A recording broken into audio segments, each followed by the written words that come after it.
The All About Nothing podcast may have language and content that isn't appropriate for some. Listener discretion is advised. Welcome, Nothingers, to another episode of the All About Nothing podcast. This is episode number 262. I am Barrett Gruber. In just a minute, we're going to head out to the Hollow Creek Distillery that is located in Leesville, South Carolina, truly at the heart of Leesville, South Carolina, where Southern tradition meets handcraft spirits. I'm going to be joined by Miss Amy Bland, who is the hostess of the Welcome to Wonderland podcast, so stick around for that coming up here in just a minute.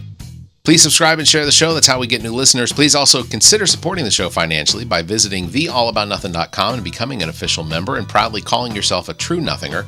We'll have more details on that at the end of the show. If you can't do that, please give us a 5-star review, a like, and follow us across social media.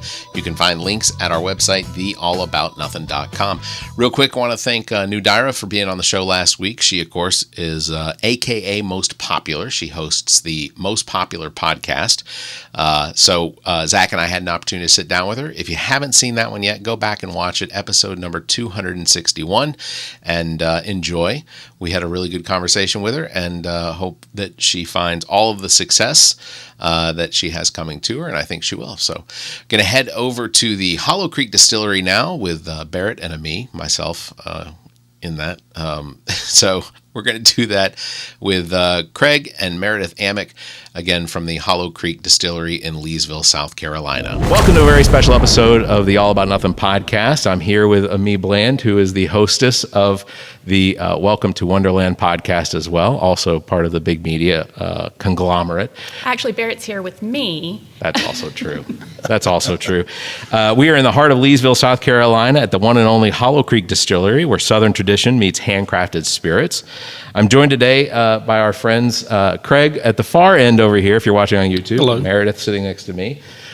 We are going to be talking about Hollow Creek Distillery, the history of what it is that they've built here, because while it's not decades old, it definitely has some history. We were talking about that prior to it. So welcome, Craig. Welcome, Meredith, to our podcast. Thank you. So first of all, we were talking about earlier before we started recording, sort of how this all started. Like, what was the history behind it? Where did it all start? The 1700s. Me coming in with the facts. We're going way back. How did it get started for you all? So where did we start? So I always say we had a good family friend, and he was actually the first one in South Carolina to put in a microdistillery license, and he got just a little ways in and saw all the paperwork. But he was a moonshiner in this area, about 5 miles up the creek, literally, from where we sit. And he and his dad made moonshine in the backwoods. And so when he saw the law change in 2009, he wanted to do it, put in the first application, too much paperwork. And so Craig thought it was a great idea. He didn't want to let it go. At that time, we had a 6-month-old baby, and so Craig came to me and said, I want to build a distillery. And I said, I don't care what you want to do. I just want to sleep. And so he called me in a weak moment. Yes. And from there, then he went to Lamar. The guy's name was Lamar. He went to Lamar, and he said, Lamar, I'll build it. I'll license it. You come run the still, teach me everything you know. And we did a year's worth of research, 2 years worth of paperwork. We have been open 10 and a half years, almost exactly. Wow. So that 6-month-old baby turned 14 about 2 weeks ago, and here we are. Hence why you drink in the morning? Yes, hence why. Right. It's 10 a.m. and we have alcohol in front of us. What is it that, so it's, Hollow Creek Distillery is a micro distillery, is what it's described as. Right. What is the difference between like a distillery and a micro distillery? Is it literally just size? Yes, legally it's purely volume produced, and it's 2 different permits. So in South Carolina, there's a micro distillery permit. That's what we operate under. It is a much lower licensing fee, and we're allowed. It's a pretty generous limit for a micro. Is it like 325,000 gallons a year or something like that? It's a big number. Okay. Much more than we produce. And then the only difference between that and just a big distillery is really the size and the volume. So the other permit's called a manufacturer's permit, and it's not volume limited, but It's also 10 times. Right, 10 times or The no, permit 20 fee. times more expensive, actually. Okay, your math's better than mine. I get the impression someone's the accountant and management is Right. Chief I just make whiskey. That's it, man. He's just here for the whiskey. That's great. I didn't So know. you guys have been doing this, like you said, for a little over a decade, and I know in the early 2000s you really started racking up the awards. So I have on here, although I can look at the wall, I guess, and read it. I have on here that you guys have won gold medals for the high cotton straight bourbon and the low water vodka, which, by the way, guys, that is my favorite, goes in all my drinks, at the Los Angeles International Spirits Competition.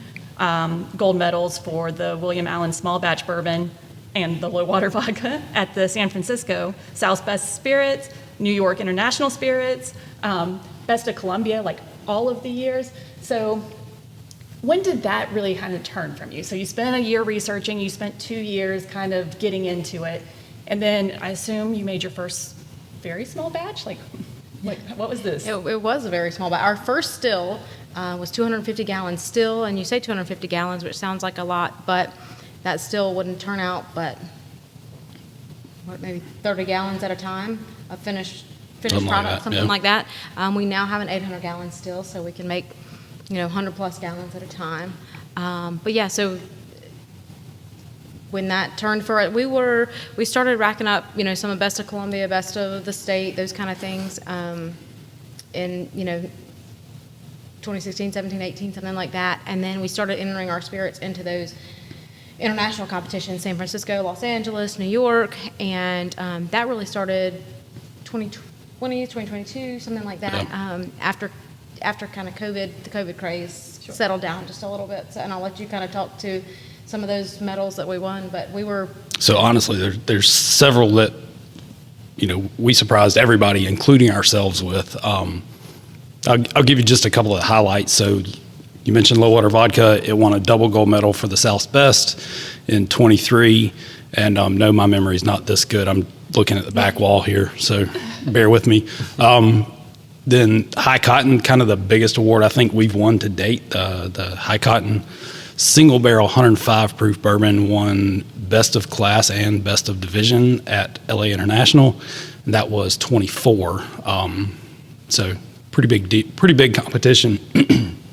And then to say, hey, this is the best bottle of bourbon here out of South Carolina. that's what Meredith and Craig have in their That's what we're glasses. drinking. And so... What is it that sets you apart? I mean, like, I know there are other distilleries that we see new distilleries popping up like every 6 months. Like, Right. It's becoming a much more congested market here in South Carolina, which is great. But what is it that sets you all apart from what it is that others might be doing? Because we talked about it before. Moonshiners is one of my favorite programs, and I know it's scripted. I get it. I'm fine with it being scripted. Tickle is absurdly annoying, but but even through the show, like I told you before, I've made friends with one of the people that was on the show because we went to all of these distilleries, and I got to meet Stephen Bean, who owns Limestone Distillery up in Kentucky, and it's such a cool thing that they do. Maker's Mark is one of the favorite places to visit. Like if we're in Kentucky, that's where we go every single time. We will do the tour every single time. Right. But South Carolina, the distilleries that are popping up, like what is it that sets you all apart from others? So honestly, my answer would be patience. Okay. This is a very slow industry. If you want to build a distillery and, be multi-million-dollar cash flow in year 2, good luck. You better start with a huge pile of money. So we've been at this open for a little over a decade now, and zero investors, which is really nice because you don't have anybody to answer to. Yeah. And if things take a little while longer, it's okay. You don't say I have to provide a 20% return this year. And I really think that's it. Yeah. I think patience. I think too. We are typically here. Most days that we're open, folks get to see us, and I think we try to be very welcoming, very Southern hospitality, right? I mean, that's just kind of our personality and who we are. But we have a lot of pride in what we've built, but also a lot of pride in this area. I know Amy hinted at it, and we can certainly go back to that. But Craig's family has been in this area. Our son is 10th generation of being right here in this area, so we have a lot of just pride in this. Yeah, I'm going to let them tell the story because someone clearly didn't look at their website or anything before this. No, I'm trying to make it sound like I'm engaged. but real quick to go back to talk about big media is always looking for investors. We're happy to answer to whoever. I'm sorry. But one of the things on the website, and even throughout the course of if your Facebook posts and things like that, there's a lot of focus on family and traditions. And so, like, how many family and friends work for you all, like that are here, making an appearance, things like that. That's pretty much our workforce is Right. family and Family friends. and And several of the ladies that you now see behind the bar are folks that have been customers before we've become friends, and then they said, let us know if you need any help, and we said, don't say that unless you're serious. Right. That is a very dangerous thing to say out here. So it's very much a little family here. Do they just get paid in moonshine? Or? It's a barter system. I was like, because Right. I feel like that would get expensive. It can, yes. What is typically, as far as like the products that you all make? I know that there's probably a varying amount of time that it takes as far as the process, but like, what is your shortest time product? What is your longest time product? So any sort of white whiskey, or white spirit, whether we're talking about vodka or a corn whiskey that we use to make white hot cinnamon flavored whiskey, you're looking at, it can be as short as 4 days. If you've got a day to cook, a 3-day ferment, a day to distill, maybe you're at 5 days. Okay. And then bourbon, right now we're selling almost everything at just under 6 years, so we'll call it 5-year bourbon. Before long, we'll cross that 6-year mark with most of our bourbon products. And we do have one barrel that it'll turn 9 in September. And that was intentional. Yes. So in my head, I think somebody's preparing for some sort of a 10th anniversary or something. I haven't decided yet if it's going to make it to 10. Okay. It will make it to 9 because we are very close, but I'm here to tell you it is very good bourbon. So it's going to find some bottles here before long. Okay. He's been sipping. The barrel's empty now. Right. We'll have one bottle to release. At some point we have to sell it or it's going to be gone anyway. We were going to call that the angel share. Right. Guess, right. Right. Okay. So, because difference between angel shares, what evaporates versus what gets sucked into what's the devil share? Good marketing. That's what it is. In theory, people refer to like what gets soaked into the wood and doesn't come back out. Yeah. So the whole process, like I have thought about potentially investing in just a little bit to do in my house, because I don't think that's the illegal part of just doing a small thing at your own whatever. It's the selling, right? So I can give you the real answer, and then I can give you the practical answer. Okay. And if you're in law enforcement watching this, this is not advice. I never said this. Hypothetically. Sheriff Lott, turn your head. Right. So federally, it is actually illegal to own what is called a distillation apparatus. Okay. Without having your federal permit and whatever local permit, state, and everything else you need.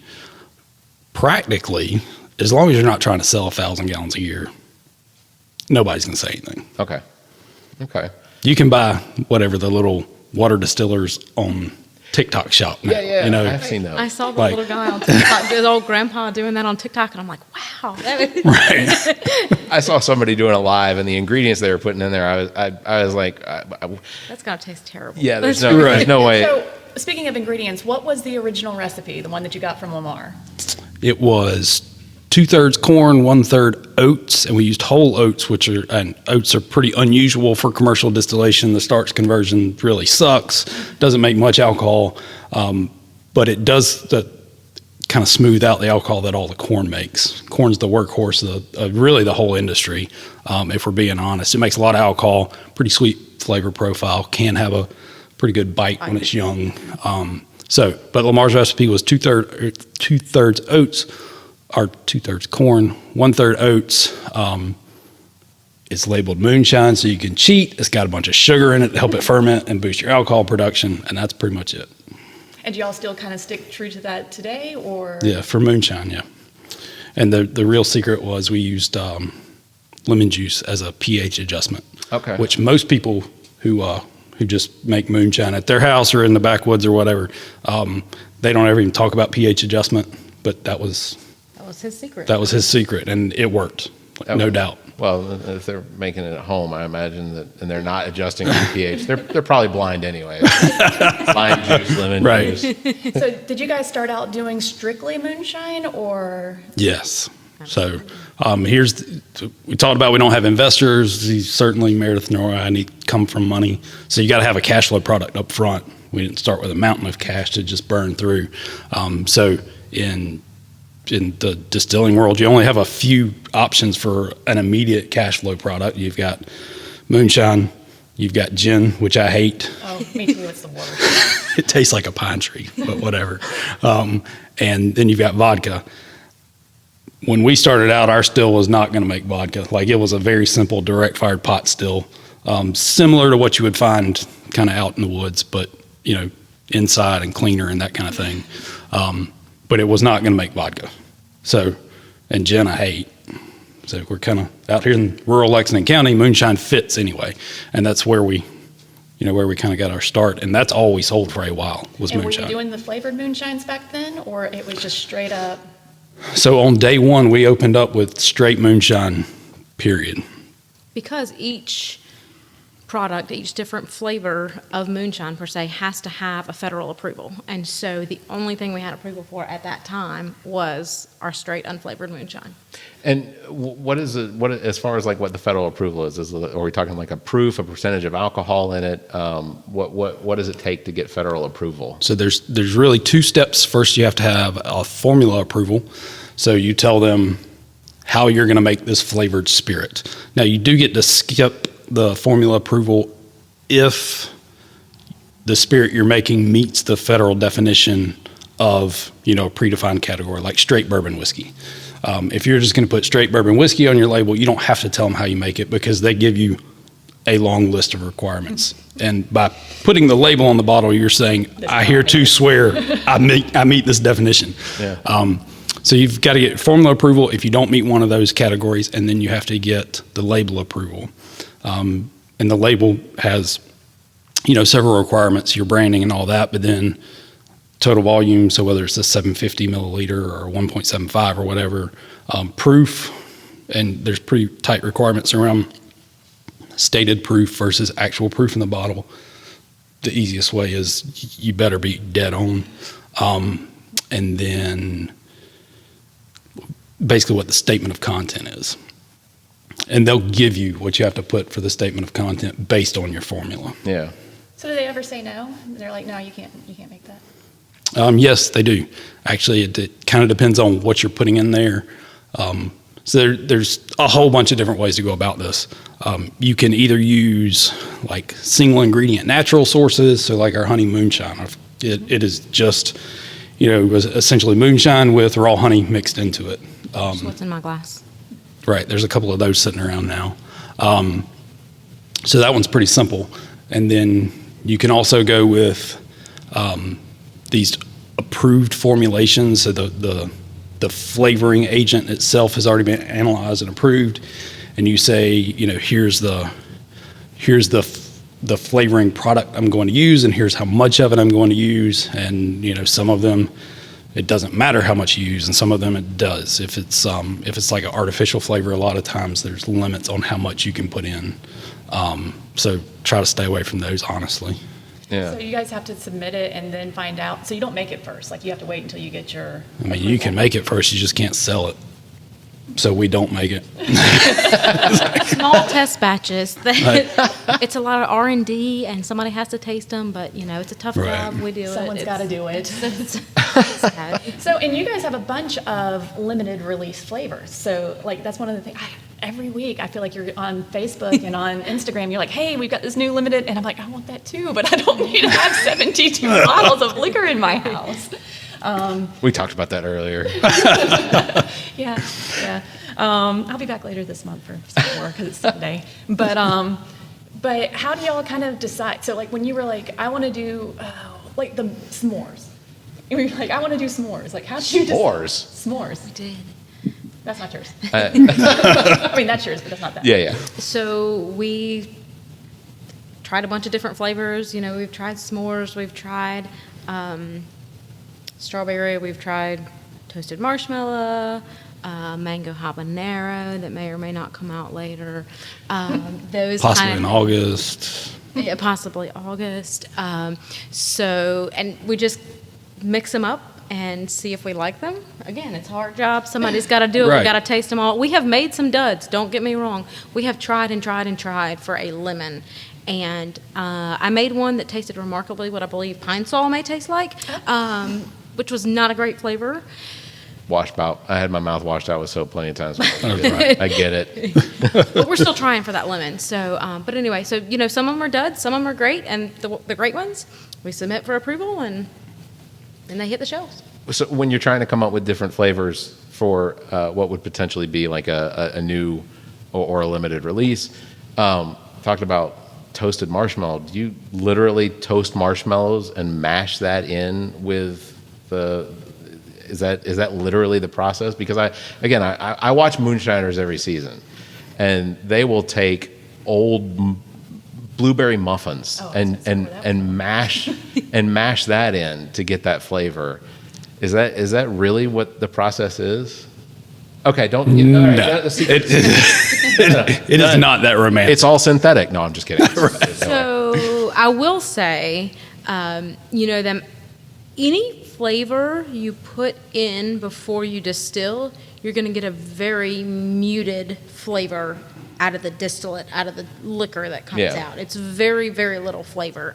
Years ago, we made strawberry brandy, and it was out of local strawberries, all the strawberries that were too big, too ripe for them to sell. We got gallons and 5-gallon buckets full and fermented those. It was just this red, deep red color. Distilled that. The alcohol that came out was crystal clear, as it should be. And you could get like strawberry hints on the back end, but it wasn't like you were biting into a strawberry. And so I think that's a common misconception that people think, you know, whatever you put in, you're really going to get this. If you want that flavor pop afterwards, you're going to have to add additional flavor to it, or you just won't get the same. It's interesting, the ideas that can come up for what you potentially match alcohol or whiskey with, and for something like, I see some things on shelves that just don't make sense to me. Like the idea of avocado doesn't have a whole lot of flavor in my head. Right. So it's like, how do I even know?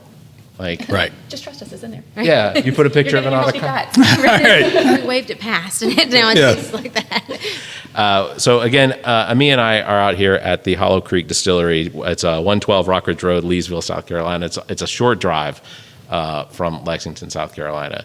A slightly longer drive from Irmo, but totally worth it. So where we're at, this is pretty much where you all grew up, right? Pretty much. You all were high school sweethearts. High school sweethearts. Yes. So my family moved out to the Gilbert area when I was 8. My dad was the local pastor. Here I am. Okay. Selling. On a Sunday drinking with Sunday, right. Sorry, Dad, we didn't go to church today. It was scheduled. This was pre-scheduled. So I was the preacher's daughter, so I was in school with him from 4th grade on, and we started dating as freshmen in high school. Graduated high school together. We went to Clemson University. Sorry, USC fans. Sorry oh my goodness, y'all are the official vodka, the Garnet. So we'll talk about that in a second. Right. We went to Clemson. Both of our dads were Carolina grads. We went to Clemson, further from home, in-state tuition, and then moved back home after we finished school. Now, Craig did get a master's from USC, so, you know, there's that. So we're kind of split household, but we are also the official NIL spirit partner of the Gamecocks, and so we do have a Garnet and Black vodka where 25% of the proceeds go to athletes at USC. Keeping athletes at USC. Keeping athletes at USC. I know how NIL works. Right. That's really cool. Was this? Did the University of South Carolina approach you all about it, or was yeah? So you got to be careful here too. It's not the University of South Carolina; it's the NIL collective. Yeah. For South Carolina, there's still some distance Words there. matter. It does. It really does. Trust me. Years and years ago, when Savell Newton was playing for University of South Carolina, there were a couple football players that maybe came to our house and had dinner because at the time my ex-wife was one of the tutors, so we had two over. I had to fill out almost 10 pages of paperwork, each of them, because it was not a recruitment thing. It was not like we weren't. Between the two of them, they ate like 5 hens apiece, like 5 little.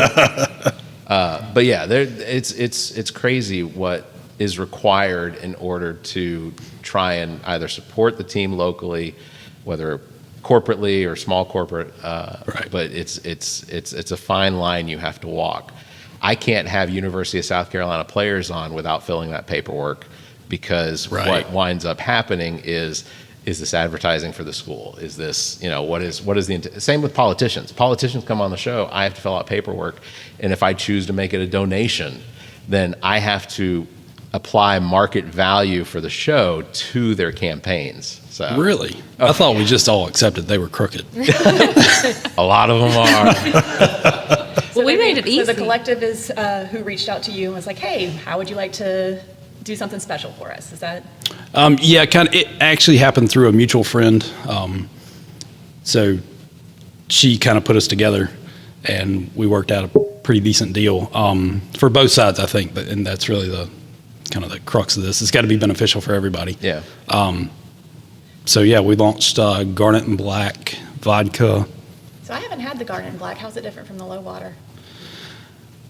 They're both really good vodkas. So I'll start with that. And they're both 100% corn vodka. Theirs is slightly different. The biggest thing, if you are like a vodka aficionado, I would encourage you to try both. If you're not like really deep into the vodka world, they're going to taste like good vodka, which is kind of all it tastes like to me. Mine just go in cocktails. Right. What were you going to say, Meredith? Oh, I just said we made it easy on you guys because you don't have to fill out any paperwork. We should have brought I know. 10 pages of paperwork. Oh, yeah, that would have. No, he's got paperwork for you to fill out, actually. Okay. Yes, you can use my name, image, likeness, right? Right. Everything you all make here is sourced locally, correct? I mean, for the most part, all the ingredients are pretty much sourced locally. We talked about the honey comes from right around the corner from where I live, Right. Which that's one of the things that on our podcast, and I think Amis as well, is that we always want to see local businesses doing well. We almost always advertise or support local businesses, and that's one of our big things. Is I may not be originally from South Carolina, but I've lived here longer than I lived where I was born. What is, I guess, how often do you all see people come here from like out of town that stop by and say that this is one thing they had to do when they came in? Every weekend. Yeah, A lot. We had, I guess growing up in this area, and I didn't grow up on the lake, but essentially in this community, I had no idea what an attraction Lake Murray was to folks outside of South Carolina. And so every weekend we see people coming in to vacation here or coming in to visit family. And so that's one of the biggest compliments we can get, is when we have folks that are from this area, they've been here before, and anytime they have out-of-town guests, this is like the first stop for them. And that's a huge compliment to us, the best compliment we can get, because this experience meant enough to them to bring their guests back. And so we see it all the time, and it's awesome. We've met people from not only all over the country, but all over the world. We've had guests, and I love to hear their stories too. We try to provide them as much history and stories about our area because we're proud of where we're from, but we try to get their stories too. And so We had some folks from Puerto Rico. I always try to talk to them and ask them what is their, what's their moonshine. And so in Puerto Rico, they told me their moonshine's called Pitoro, and Pitoro is a sugarcane base, right? Because moonshine, I really feel like is kind of the term for something that's made locally out of the ingredients that you have, right? And so what do we have a lot of here? We have a lot of corn. We have a lot of grains. And so that's why in the South, we think of moonshine as being some sort of grain-based white alcohol. But in Puerto Rico, it's made out of sugar cane, and it's called Pitoro. So it's almost like a rum, Yeah. Right. Yeah. Oh, and I do love rum. What's a typical day like here? So the distillery isn't just the distillery, which we'll get a view of that here after a little while, or you're seeing it right now mixed in with the video. But typical day here in this lobby area where most public facing part of it. So what is it that you typically see as far as like visitors and such? So looking for like how busy is it, or kind of like what's the mix of folks? Yeah, or just mix of folks, really. I'm here to tell you, you see all walks of life in this place. Yeah. Anyone from just your local Joe kind of folks that we've seen and known forever to I guess one of my favorite stories here. Guy walks in and older gentleman, very nice. Seems like, normal person. And then he comes back several times later and he brings in his Stanley Cup championship ring from being an owning partner of the Penguins. It's like, oh, that's different. Wow. Wait a minute. You're like, let us drink to that. Right. Right. So literally all walks of life. We love to. I love to talk to people. That's one of the things I think we try to make connections just because it's Southern hospitality, but that's who we are, and love to. You can connect with anybody regardless of their background, and so love to talk. And the more you get to talk to people, the more you get to know. And so we have a picture of Craig with the Stanley Cup ring on. That's really cool. The other story I thought Craig may tell. We were in here one Friday evening. It was Carolina football weekend. Carolina was going to be playing Kentucky, and guy came in with his family and showed him around, talked to him, and he was going to be the master distiller he had been a master distiller, was headed to Luca Mariano, who was opening a new distillery in Kentucky. And so, some of these big guys have come in to see little old us here in Leesville, South Carolina, but they were in visiting because they were going to the football game the next day. And I believe that's right. Those were the right words. Is that right? Right. So it was kind of cool. It was late on a Friday evening. He was coming in town for the Kentucky football game over at Williams-Brice, and he calls and says, "Hey, I'm just checking to see how late you're open. I'm coming in town for the football game and thought I'd stop by. I saw your website. Didn't tell us who he was or anything. It's like, cool. I'm here till 7. We ended up hanging out a lot later than 7. But anyway, come to find out, we walk over next door, and I'm showing him our setup, and he makes a couple of comments. I'm like, wait a minute, you actually know what you're talking about. Like, who are you? And he had been master distiller for Bullet for years. Oh, wow. Yeah. And had left there and was going to help start up a new distillery. It's called Luca Mariano Distilling. They're in Danville, Kentucky. Yeah. And he started showing me pictures. Their distillery is still under construction at the time, but like you never know who's going to walk in the door here. Danville is a huge distillery area. Like Home Maker's Mark's near there, Limestone's near there. Right. I mean, they're just and one of the things they talk about on their tour is the water that comes out of that limestone water. Right. And it never runs dry because I guess it's constantly pushing up. But yeah. Danville is just one of those.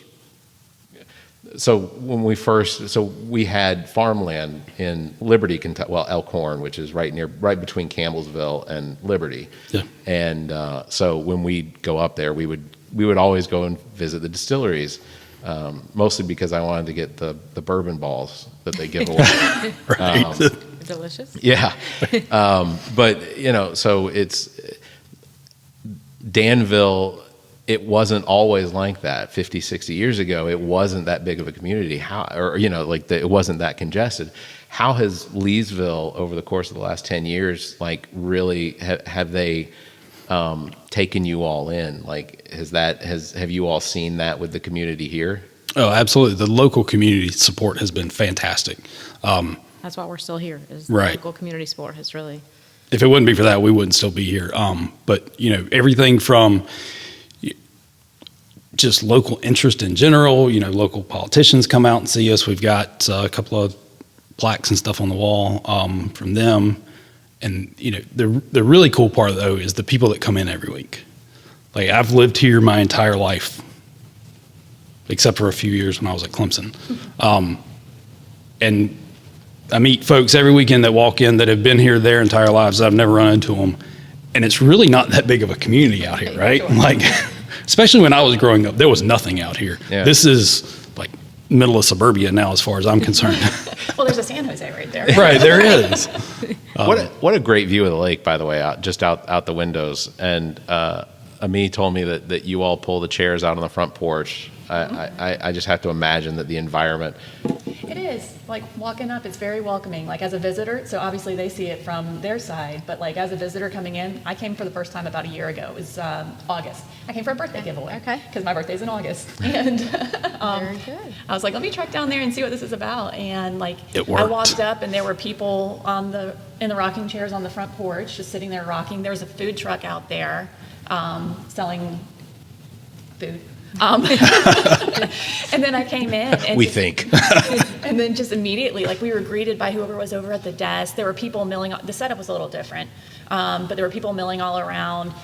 They had people doing the tastings over here at the counter. They had a slushy machine going in the back. Saturdays. And we walked up, and Erin who was working behind the counter at the time, and she was like, hey, what are you guys here for? I was like, well, we looked you up on the internet, and it said that, you know, to come out and try a tasting, and you guys could do a tour. And like, it was such an incredible experience. And I mean, she didn't know anybody from Adam on that. We just came in, it was me and Michelle. And it was a really welcoming experience. Like, I felt really good after. I was like, oh, we've got to go back. Good. We did our job then. Right. That's good. Right. What is by far the most rewarding thing from having started this venture and now being 10 years into it? I'll let you answer first. I think the connections that we built just with the community, with the folks that we see every week that come in, we've made some, you know, very close personal friends, but we're just everybody that comes in, I feel like we've made great connection with. So that's what I would say. And to be clear, I don't come in every week. Amy does not come in every week, right? But we do have people that are here every week, and we love to see them. So, I think Ami is denying. Uh-oh. what would you say? The most rewarding part of it. I mean, there's a lot of politically correct answers, right? Like the people and everything. And yes, it's all rewarding. For me, though, it's really seeing what you can grow something into. Like, we are not in Danville, Kentucky. This is not the center of the distilling industry at all. Sure. Right here in Leesville, South Carolina, you know, middle of nowhere. So we've got the lake, but it's not a huge tourist destination. But what can you make out here? That's kind of the cool part for me. Well, but just to point out, Danville is also not in Louisville. Right. Like, True. Like with respect to like Columbia and Greenville and Spartanburg, this is kind of the perfect setting for the success that you've had. And honestly, there was some forethought that went into that. A lot of people would never believe it, but I personally don't like the idea of a distillery on Main Street, whatever your local town is. It doesn't feel right. So where we are here, we're out away from town, although town is moving this way every day. Yeah. But it's a relatively quick drive. You know, we're 10 miles west of Lexington. It's all highway to get here. It's a nice, you know, relatively scenic drive. You get to look out over the lake a couple of times. It just feels right. To me, when you make that drive, the further you get out this way, things slow down just a little bit. Life just, and that feels right when you. I got passed 3 times when we were. No. It wasn't me, was it? Maybe. I think, so I guess the next question would be, what is one of the wildest or funniest things that's happened in the course of the years? The funniest things. Oh. Because I have to imagine that there are stories that go on, or, there are things that you think about after you close up and you go home and you're like, I can't believe that happened. Right. There's one story that happened inside this building that's probably too much to get into. A couple came in from, you remember that, Orangeburg? And luckily we did not wait on them. Somebody else did, and just the story after was wow. Right. Well, I want to keep Anyway. that information to myself. But, Right. I definitely would have. Like, don't tell people all this stuff. Yeah. Like, one funny one though that comes to mind. Actually, we were at.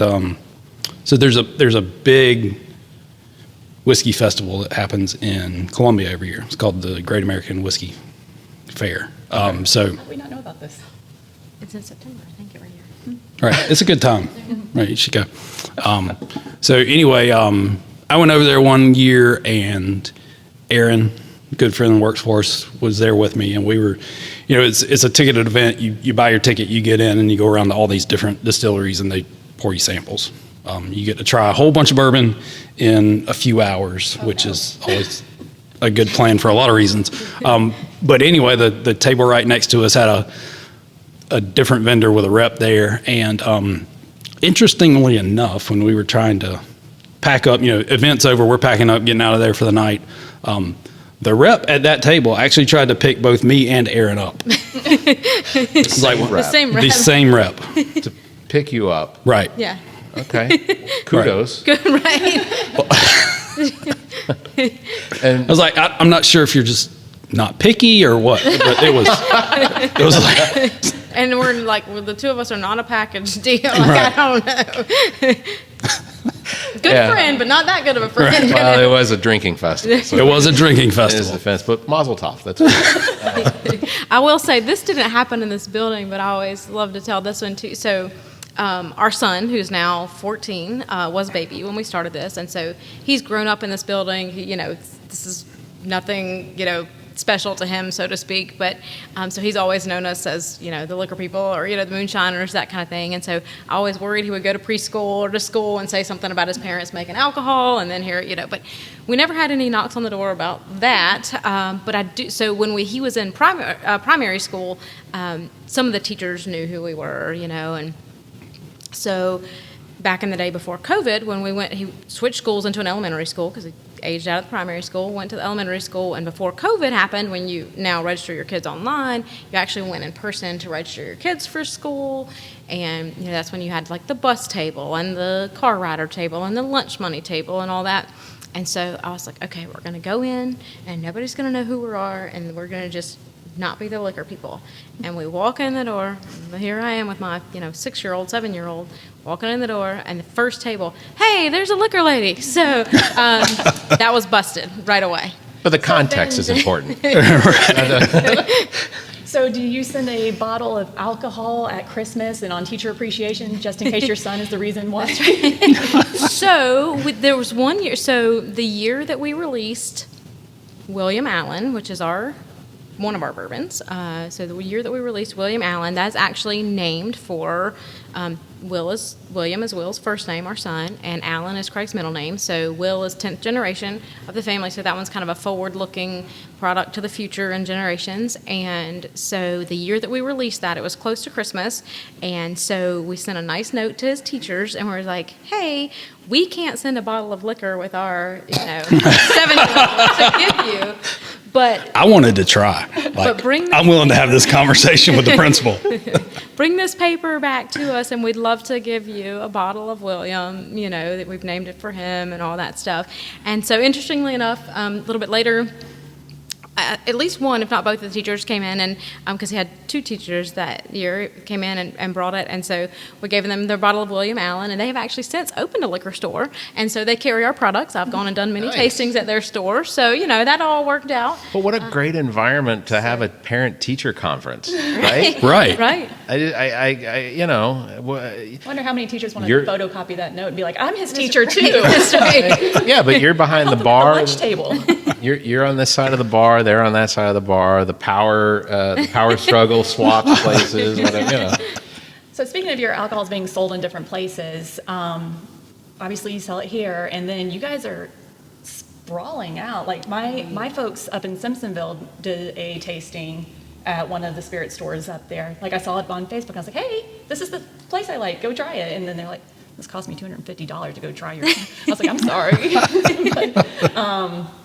but kind of talk to us about that process, about moving, because I saw you're going down to Myrtle Beach and like. Absolutely. So yeah, I'll let you, because Craig's been the one kind of heading that up. Distribution. Right. So that's a fun world, let me tell you.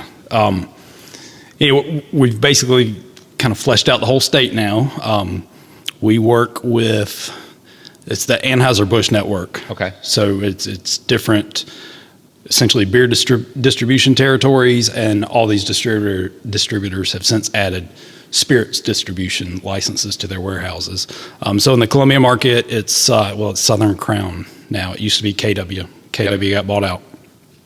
And then, so they've got, that's the entire coast up through the Columbia market, and then Simpsonville is Southern Crown now, the Greenville market.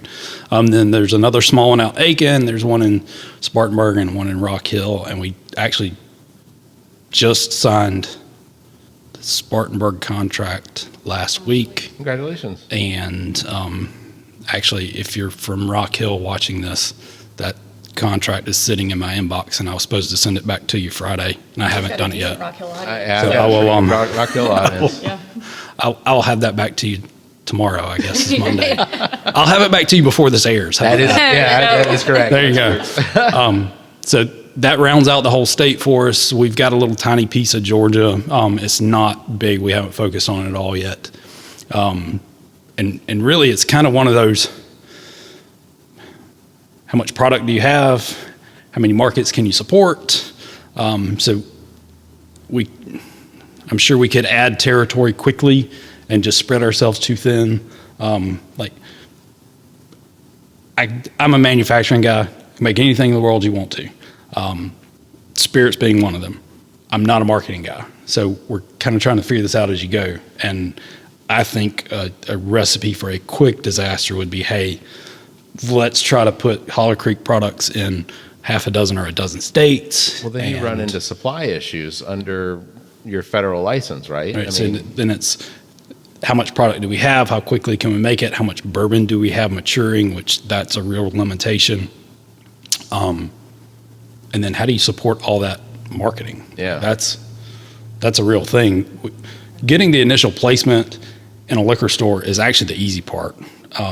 You just walk in and set it on the counter. But Taste it and sell right. it, right? The real question is, how do you keep that bottle from collecting dust? Yeah.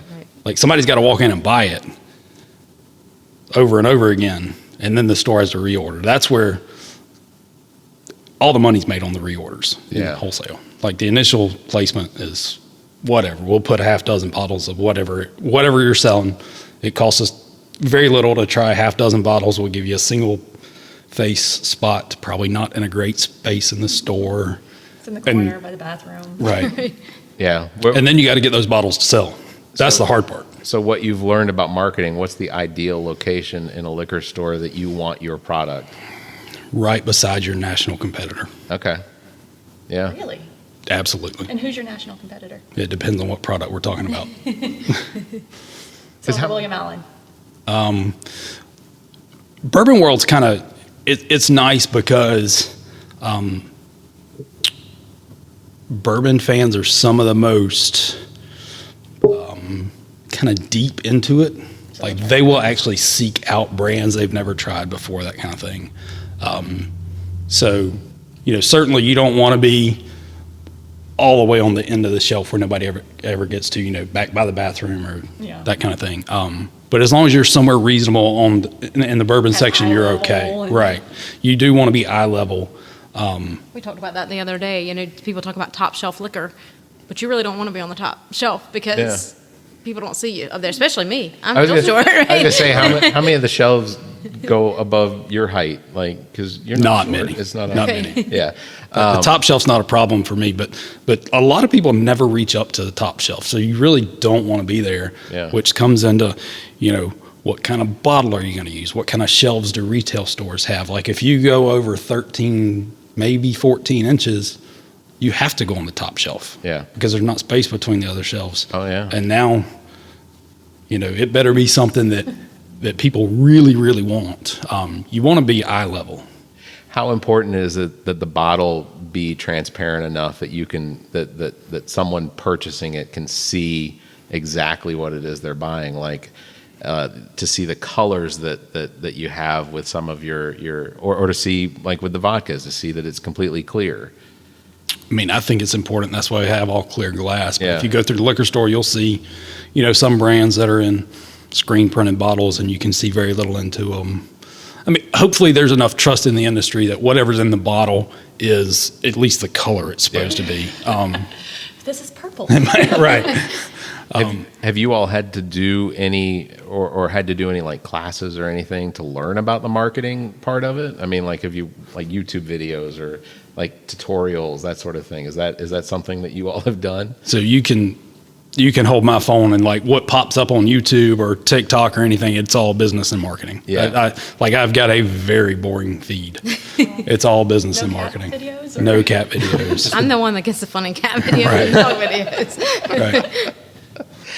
So for folks at home, what is something that you would say to somebody that's never experienced the Hollow Creek Distillery or your alcohol, your bourbons and whiskeys and vodkas, and because there's a lot. There is a lot. So if you're local or, within reasonable driving distance of Leesville, and reasonable is probably a little further than you think, come on out. Like literally just come try it. We try very hard to have a very welcoming environment, so don't be intimidated. Just come out and, walk in, say, hey, let us know, like, are you a vodka fan or are you a bourbon fan, whatever, and we'll kind of guide you from there. If you're not local, look for it in the liquor store, and not even just our stuff. Try stuff, whatever your local distillery is. Give them a shot. It can be hit or miss. There are some gems out there, though. Yeah. There are absolutely some gems. Me, did you have anything else that you wanted? Well, no, we're going to go do the tour, so Okay. that'll be a special treat at the end of this. But I guess. Yeah. So just I have something in front of me, and I think it's the same thing in front of Craig down there. So who wants to tell me about what this one is? So this is our high cotton bourbon. This is our high cotton 105. It is a single barrel product, and then we actually proof it down just a bit to that 105 proof point, so it opens up the flavors a little. High cotton 105 is the one that won the best whiskey in the entire competition in Los Angeles last year, so we're pretty proud of that guy. 70% corn, 26% rye, 4% malted barley, and it is close 6 years. It was aged in American white oak char barrel. Okay. So close to 6 years old. All right. So this is very truthfully, this is the first time I think I've ever had this. Have I had this before? Yeah. Oh, okay. So this is the first time I've had it not mixed in something else. That's also true. Okay. So Yeah. Cheers. No. Fine. oh, cheers. Bad Sure. luck. Is it well? I've already had a couple of sips. So Right. Cheers anyway. All right. Cheers. So mine was honey, just for the throat, Yeah. that's very smooth. Thank you. It's not the so typically with a bourbon, you have some of them you have a fairly significant bite that comes at the end of it. That's not there. That means we did our job. It's really very, very good. And I'm not saying it's not that I didn't think it would be. I mean, obviously there is a lot of success, but like I would hope that people watching or listening would understand. Like it's very good. It's very smooth. So don't get me wrong. I realize we're in South Carolina, and we are out to prove that you can make good bourbon in South Carolina. It is not the reputation this state has, but there are some out there.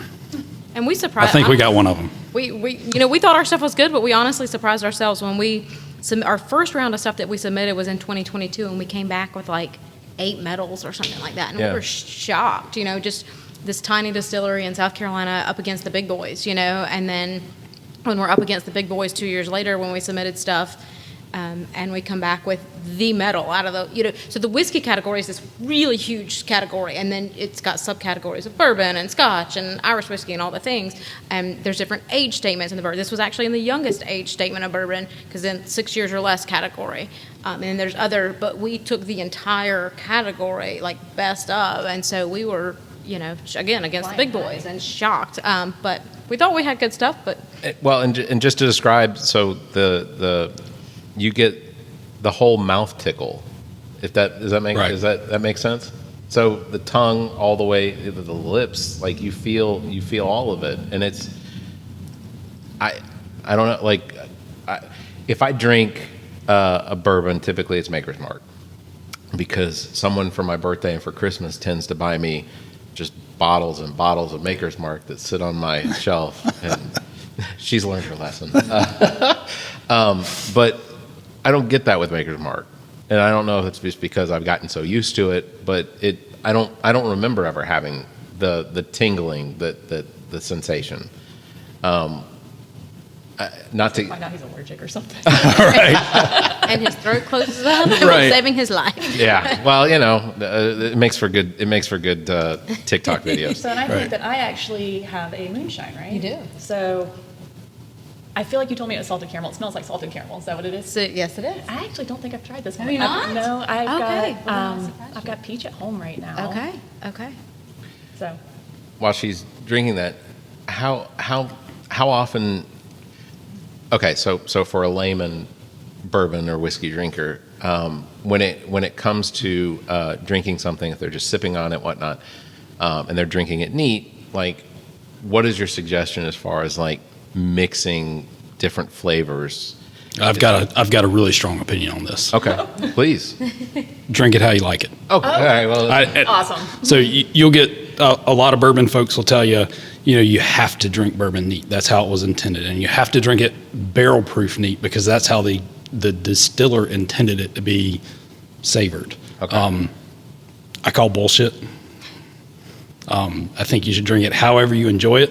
Some of the most renowned master distillers ever to live say drink it with Sprite. with Sprite. Right. That's right. I always tell Craig that we are irreverent drinkers. You get these bourbon snobs or, these folks that are liquor snobs, and they really, like you said, drink it neat. And so we said, we drink it how you like it. So I just think we're rather irreverent, but. Right. Oh my gosh, it smells like. It's really good. It tastes like licking a caramel, like a sugar It daddy. now that does just taste like candy. That is, yeah. I tell folks that That's is why I like my responsible. But it smells like salted caramel ice cream. Like that's what I. That's one of my favorite things to do with that is throw that into some vanilla ice cream and blend it instead of putting milk with that and then blend it into a milkshake. So That's good. That is very good. I tell folks that one is responsible for many bad decisions and several children. I would believe it. Some of those might be the same thing. Right. also true. How so? And you don't have to answer this question with any sort of like directness, but competition. There's obviously got to be competition. Do you all ever see any of your competition come in here to sort of stake out or some R&D, spots? Yeah, I've seen them before. I've seen a couple actually come in before they opened their distillery. Oh my gosh, that is really good. Sorry. When But- I come in a couple weeks, I'll get you a bottle. Okay. Next week. No, I'm just kidding. Yeah. Yeah, right. No sales on We'll see you Sunday. next week. But so you've We've seen them, but Does There's- it come in like wearing a funny nose and a big... not really. Here's the thing: like I've been in their distilleries too. Yeah. It's not so much competition with whoever the next closest micro distillery is. Like there's plenty of room in the market for all of us in South Carolina. We're all just trying to steal a very tiny fraction of market share from the national brands. Right. So, like, they can come in and look around and see whatever they want to. It doesn't matter to me, but it's not really. We're all just trying to take market share from the bigger market. Is there any desire to try and keep? Because obviously you all do different flavors, you all have different, I guess, like releases, small batch releases and things like that. What are the core ones, the core flavors that you all sell that will always likely be the definition of what Hollow Creek Distillery is? So we've got a bunch of flavors right now. We started out with moonshine, so we'll start there. We've got apple pie, salted caramel, and honey flavored moonshine, and then a Hellfire. This is one of the cinnamon. No, it is actually Carolina Reaper pepper. Jeez Louise. Right. This is one of those. That one does burn. It does. It does. This is one of those, like, why? But it sells. So, hey. It makes a great addition to like a margarita to spice it up, or to a Bloody Mary Bloody to spice Mary, it up. Right, a Bloody Mary. We have people cook with it a lot. Okay. And then we also do seasonal moonshine flavors. So it's hot outside right now. So peach and watermelon. Okay. In the fall, we'll switch over and we'll make pumpkin pie, and then peppermint right around Thanksgiving for 6 weeks or so, maybe through January. And then, of course, we make White Hot. It's a cinnamon flavored whiskey. That one's always. Right, that one's always around. It's just 3 ingredients in the bottle: corn whiskey, cinnamon oil, and cane sugar. It's a third less sugar than all the national brands. All natural. So it's a diet product. It's a diet product. Yeah, it's There's no antifreeze. Anti-inflammatory. It's healthy for you. Right, we'll go with that. Right. And it's very reasonably priced. Indeed. Yes. It kind of matches our competitor pricing. Amazing. One of the big guys. Almost intentionally. Almost. And then vodka-wise, we always have a low-water chocolate espresso. It's a chocolate coffee flavored vodka. And then we do all these special releases. And really, our special releases are twofold. Number one, to have something new and different going on, which is always helpful, but also to help find what the next flavors are. Well, and they seem to create a fair amount of engagement on your social media and stuff. Absolutely. When you've got a special reserve coming out. Like, I'm always looking like, oh, what's this one? You all do fantastic on the social media. I do not. Well, Somebody does. I do not. You all as a whole, and the fact that you all have more than 500 reviews, and I could not find a negative one. So Carl Hunter. Oh, you wrote down reviews. Oh, geez. Here we go. He comes prepared. Like a grandpa. So On the newspaper. Carl Hunter, great place. Owners are fantastic and very knowledgeable. A lot of excitement and stories from customers. Excellent selections of moonshine and bourbon whiskeys. Convenient locations just off of Highway 378. Very knowledgeable staff. Zachariah. I looked for interesting names too, just so you know. Zachariah Kitzhaber. I don't know how often they come in, but Aaron gave us a great tour, so shout out to Aaron. There you go.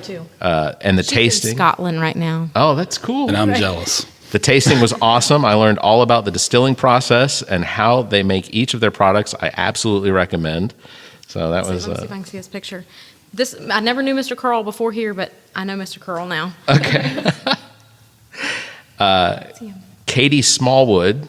I'm looking to see if these names know. So took a group of friends to Hollow Creek for my husband's birthday. Loved the tour. The tasting was so much fun and informative. The bartender was so knowledgeable.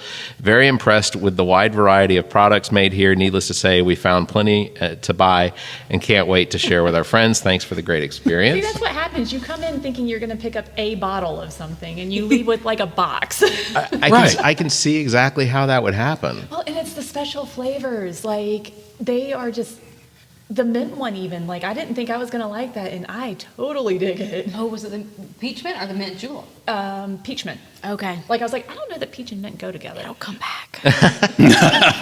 The last one I have is great tasting. This is Hope Williams Jackson. Great tasting moonshine. Do you know Hope? Yep. That is made Here. that is made locally, responsible prices, wonderful people and customer service, and excellent atmosphere. What more could you possibly want? So Awesome. I will leave those with you because Right. We have our reviews. Awesome. well, also the important thing is on the back of it is it. Oh, there you go. Hold that up. Right, let me hold this up. But no, like I said, Ami has been very has been one of your cheerleaders here for as long as she's come here, which is Right? and I think that it speaks to what businesses in South Carolina can do, and I think that's for everything else. That is probably one of the coolest parts. Is that I really like to see small businesses really bloom into what you all have done here, and I think that's incredible. The community obviously has made. Has been a part of it, but I think that them embracing you is also about the fact that you've embraced them and made that really work. And it's something that is clearly spreading across Columbia and the rest of the state. So congratulations, and sincerely very much appreciate you all taking time out of your Sunday, which is supposed to be when you're closed. Don't worry, Jesus forgives you. Doesn't he forgive Sorry, Dad. everybody? He forgives. But so this has been an awesome experience, and I'm very thankful for letting us come out and share it with our audience. Thanks for coming out. Yeah. And now we get to do a tour. Yeah. All right, we're gonna send it back to the studio. Again, thanks so much to Craig and Meredith Amick for meeting with Ami and I to do our respective podcasts from the Hollow Creek Distillery. We did record this on a Sunday, so there was no purchasing of alcohol. Purchasing of spirits, I think, in South Carolina is still not yet legal here in South Carolina. So, but again, had a blast, and genuinely, when I say that the two that I had were fantastic, they really were. I am not much of an alcohol drinker, especially of late, but I truly enjoyed the samples that I had, and if I'm being honest. Driving home probably potentially would have been a little bit of a struggle if we hadn't done quite as much walking around inside of the actual distillery and getting to talk with Craig and Meredith. So if you have an opportunity, absolutely you should go out there and check it out. 112 Rocky Ridge Road in Leesville, South Carolina. You can check out their website, show them some love. There are links in the podcast episode notes, and go do that. Their website is hollowcreekdistillery.com, or you can find them on Facebook. They are very, very active out there as well. So that's going to do it for this episode, number 262. Thank you again to the Amicks for letting us, basically bogart most of their Sunday in order to sit down with us. Links to all of our past episodes, podcast platforms, merchandise, and social media are available on our webpage, theallaboutnothing.com. And if you think our financial model of giving away free content and entertainment is silly and you're in the giving mood, why not become an official Nothinger and support the show? Members get early access to this episode as well as exclusive content. You can visit members.theallaboutnothing.com, or you can find a link on our webpage. You can also give a one-time tip through the same link, a donation tip through the same link. If you'd like to be a part of the show, you can leave us a message, 803-672-0533. You can email the show at theallaboutnothing.com, or you can join our Discord server. Links can be found on our webpage. Thanks for listening, everybody. You all stay safe, be kind, and keep your hands to yourself. The All About Nothing podcast is a product of Big Media and produced and engineered by me, Barrett Gruber. Thanks to Cake for our intro music, Sick of You. You can follow Everything Cake the band at cakemusic.com. Thanks to Muff the producer for our outro music. You can follow Muff on Instagram at Muff the producer. You can follow me across social media by visiting Linktree/Barrett Gruber, and you can follow Zach King on Linktree/AAN Zach. Want to support the show? Visit our webpage, theallaboutnothing.com, and become a member. There are several tiers available that give you early access to episodes as well as exclusive content. To find links to our social media, podcast platforms, and merchandise to support the show, as well as past episodes, visit theallaboutnothing.com. If you'd like to be a part of the show, you can email theshow@theallaboutnothing.com, or you can call our number and leave a message. Dial 803-672-0533. If the time between these episodes is more than you can handle, check out our sister shows. What the Pod Was That with Carrie, Zach, and myself. Welcome to Wonderland with Ami. Politically Speaking with Erica, Kirsten, and Emily, and Black, White, and Blue in the South with Dr. Jameel Brooks and Bill Kimmler. Please subscribe and share this show. If you're on YouTube, please subscribe and punch that notification bell. Thank you for listening, and hear us next week.